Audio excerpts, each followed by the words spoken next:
നമസ്കാരം. ഞാൻ doctor Aju Raveendran, senior consultant, department of ENT, star care hospital, Kozhikode. ഇന്ന് ഞാൻ സംസാരിക്കാൻ പോകുന്ന വിഷയം കൂർക്കം വലിയെ പറ്റിയാണ്. കൂർക്കം വലി എന്താണെന്ന് ഞാൻ പറഞ്ഞു തരേണ്ട കാര്യമില്ല, എല്ലാവർക്കും അറിയാം കൂർക്കം വലി എന്താണെന്ന്. പക്ഷെ കൂർക്കം വലി എങ്ങനെ ഉണ്ടാവുന്നു നമുക്ക് ആദ്യം ഒന്ന് മനസ്സിലാക്കാം. ദൈവം നമുക്ക് തന്നൊരു കഴിവുണ്ട്. നമ്മൾ ഉറങ്ങുമ്പോൾ നമ്മുടെ ശരീരത്തിലുള്ള എല്ലാ പേശികളും വളരെ റിലാക്സ്ഡ് ആണ്. അതായത് നമ്മൾ സ്വപ്നം കാണുമ്പോൾ അതെല്ലാം കൈയും കാലും വെച്ച് ചെയ്യാതിരിക്കാൻ വേണ്ടി ദൈവം നമുക്ക് തന്നിട്ടുള്ള കഴിവാണ് എല്ലാ മസിൽസും റിലാക്സ്ഡ് ആയിരിക്കുക എന്നുള്ളത്.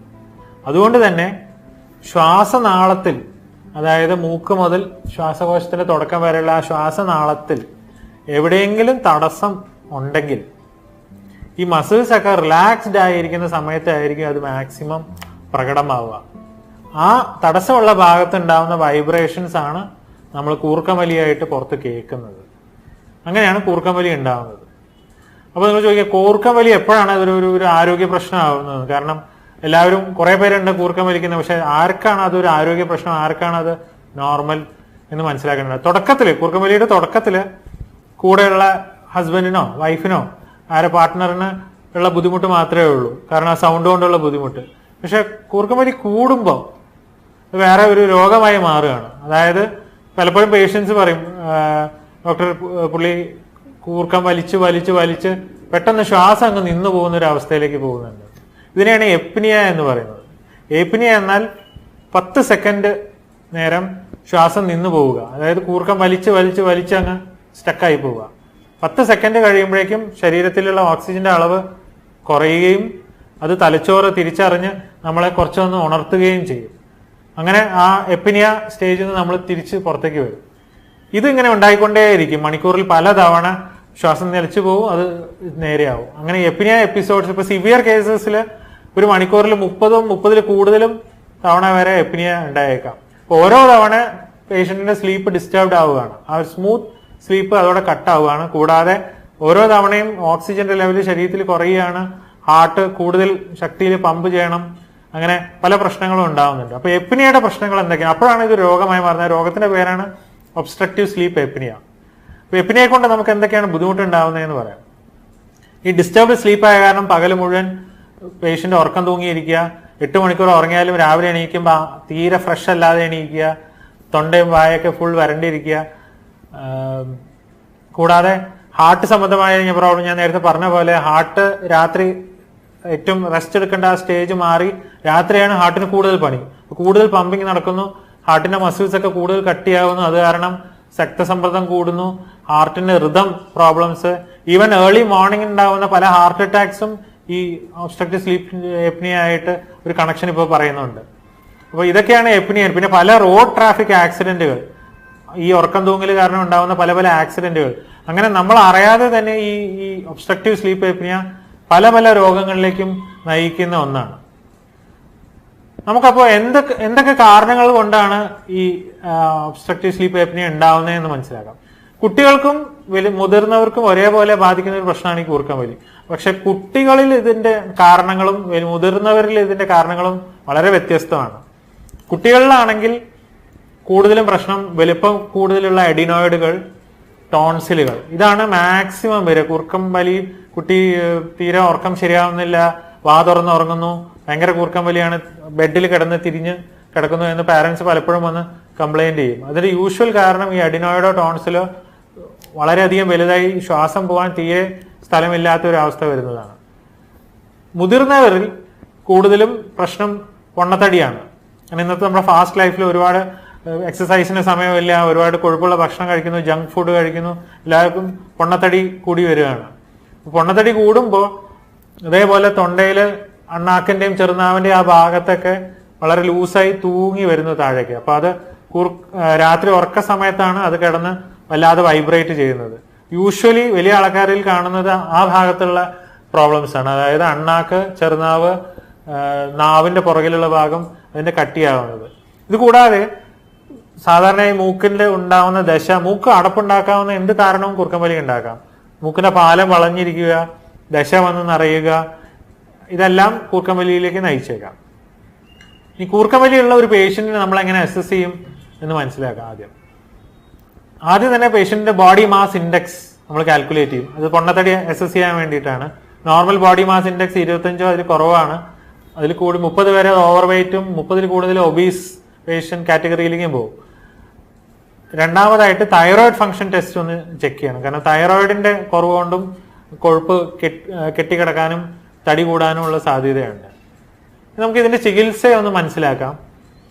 ഏറ്റവും പ്രധാനപ്പെട്ട ഇതിന്റെ ചികിത്സ എന്ന് പറഞ്ഞാൽ വെയിറ്റ് കുറയ്ക്കുക എന്നുള്ളതാണ്. പല പഠനങ്ങളും കാണിച്ചിട്ടുണ്ട് 10% നമ്മൾ നമ്മുടെ ബോഡി വെയിറ്റ് കുറച്ചാൽ കൂർക്കം വലി 25% വരെ കുറയുമെന്ന്. അതായത് 100 കിലോ ഉള്ള ഒരാള് 10 കിലോ കുറച്ച് 90 കിലോ ആക്കിയാൽ അയാളുടെ കൂർക്കം വലി 25% കുറയുന്നത്. അപ്പോൾ വെയിറ്റ് റിഡക്ഷൻ ഇതിന് വളരെ ഇമ്പോർട്ടന്റ് ആയിട്ടുള്ള ഒരു കാര്യമാണ്. വേറെ ഏത് ട്രീറ്റ്മെന്റ് എടുത്താലും അതിനുശേഷവും വെയിറ്റ് കൺട്രോളിൽ നിർത്തുക എന്നുള്ളതിൽ ഭയങ്കര ഇമ്പോർട്ടന്റ് ആയിട്ടുള്ള കാര്യമാണ്. രണ്ടാമത് എങ്ങനെ കിടക്കുന്ന ഉറങ്ങുന്ന രീതി. അതായത് മലന്ന് നമ്മൾ കിടന്ന ഈ നാവ് പുറകോട്ട് വീണ് ഈ ശ്വാസനാളത്തിന്റെ ആ ഒരു വിട്ട് പിന്നെയും കുറയേ ഉള്ളൂ. അപ്പൊ എപ്പോഴും നമ്മൾ ചെരിഞ്ഞ് കിടക്കുന്ന ഉറങ്ങാൻ പറയും. അപ്പൊ ശ്വാസനാളം തുറന്നിരിക്കും. പിന്നെ രാത്രി ഒരുപാട് ഭക്ഷണം കഴിച്ച് ഉടനെ പോയി കിടക്കുക, രാത്രി മദ്യപിച്ച് പോയി കിടക്കുക, ഇതൊക്കെ കൂർക്കം വലി കൂട്ടുന്ന കാര്യങ്ങളാണ്. ഇനി അതിന്റെ എക്സാക്ട് ട്രീറ്റ്മെന്റിലേക്ക് കിടക്കാം. കൂർക്കം വലി മാറാൻ മരുന്നുകളൊന്നുമില്ല. മരുന്ന് കഴിച്ച് കൂർക്കം വലി മാറുന്ന അങ്ങനത്തെ മരുന്നുകളൊന്നും കണ്ടുപിടിക്കപ്പെട്ടിട്ടില്ല. കൂർക്കം വലിയുടെ ചികിത്സ രണ്ടെണ്ണമാണ്, 2 ഓപ്ഷനാണ് അതിലുള്ളത്. ഒന്നെങ്കിൽ സിപാപ്പ് എന്ന് പറഞ്ഞൊരു മെഷീൻ, അല്ലെങ്കിൽ സർജറി. സിപാപ്പ് മെഷീൻ അതൊരു ബോക്സ് പോലത്തെ ഒരു ഉപകരണമാണ്. അതിന്റെ അറ്റത്തുനിന്ന് ഒരു ട്യൂബ് വരും. അത് നമ്മൾ മൂക്കിൽ ഫിറ്റ് ചെയ്ത് മൂക്കിൽ വായുവായിട്ട് ഫിറ്റ് ചെയ്തിട്ട് കിടന്നുറങ്ങുന്ന ഒരു മെഷീനാണത്. ഇത് സർജറി താല്പര്യമില്ലാത്തവർക്ക് നമ്മൾ അഡ്വൈസ് ചെയ്യുന്ന ഒരു സാധനമാണ് സിപാപ്പ് മെഷീൻ. എന്താ ചെയ്യാന്ന് വെച്ചാൽ നമ്മൾ ഉറങ്ങുമ്പോൾ ഉള്ളിലേക്ക് ശ്വാസം വലിക്കുമ്പോൾ ഈ മെഷീൻ അത് സെൻസ് ചെയ്യും.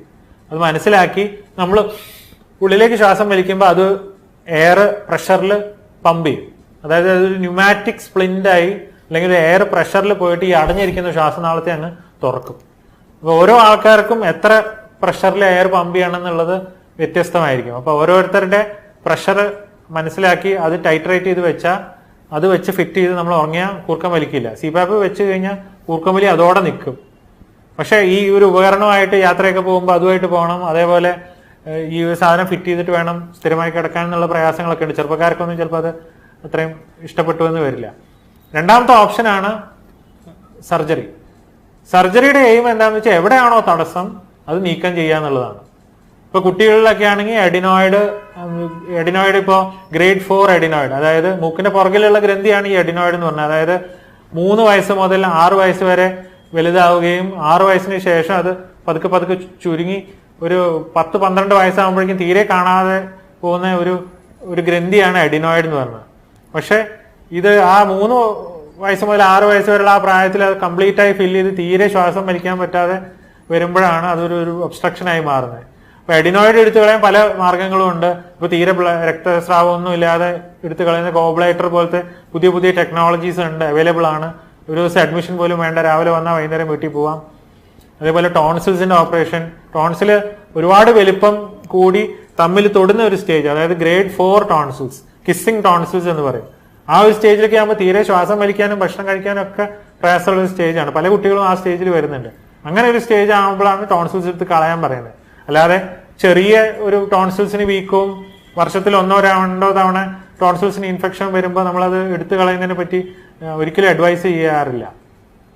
പിന്നെ മുതിർന്ന ആൾക്കാരിൽ കൂർക്കം വലിയുടെ ഓപ്പറേഷൻ എന്ന് വെച്ചാൽ ചിലർക്ക് ഒന്നിൽ കൂടുതൽ ലെവലുകളിൽ ബ്ലോക്ക് ഉണ്ടായേക്കാം. ചിലർക്ക് മൂക്കിലും ദശയുണ്ടാവും, തൊണ്ടയിലും അണ്ണാക്ക് ചെറുനാവിന്റെ ഭാഗം തൂങ്ങി വന്നിട്ടുണ്ടാവും. അവർക്ക് മൂക്കും റെഡിയാക്കി കൊടുക്കാനുണ്ടാവും, അതിന്റെ കൂടെ ഈ ചെറുനാവിന്റെ ഭാഗവും ആ സ്പേസ് കൂട്ടി കൊടുക്കാനുണ്ടാവും. അപ്പോൾ ഏതൊക്കെ ലെവലിലാണ് ഒബ്സ്ട്രക്ഷൻ അതൊക്കെ ക്ലിയർ ചെയ്യാന്നുള്ളതാണ് സർജറിയുടെയും ഉദ്ദേശം.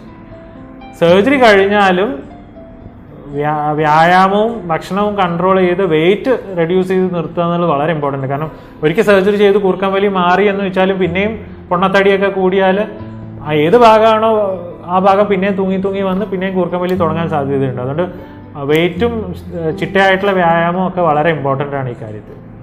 ഈ വിഷയത്തെ പറ്റി നിങ്ങൾക്ക് ഇതിൽ കൂടുതൽ എന്തെങ്കിലും സംശയങ്ങളുണ്ടെങ്കിൽ ഈ വീഡിയോൻ്റെ താഴെയുള്ള കമൻറ്റ് ബോക്സിൽ ടൈപ്പ് ചെയ്ത് മെസ്സേജ് ഇട്ടാൽ ഞാൻ അതിന് റിപ്ലൈ ചെയ്യാൻ വേണ്ടി ശ്രമിക്കാം. നന്ദി.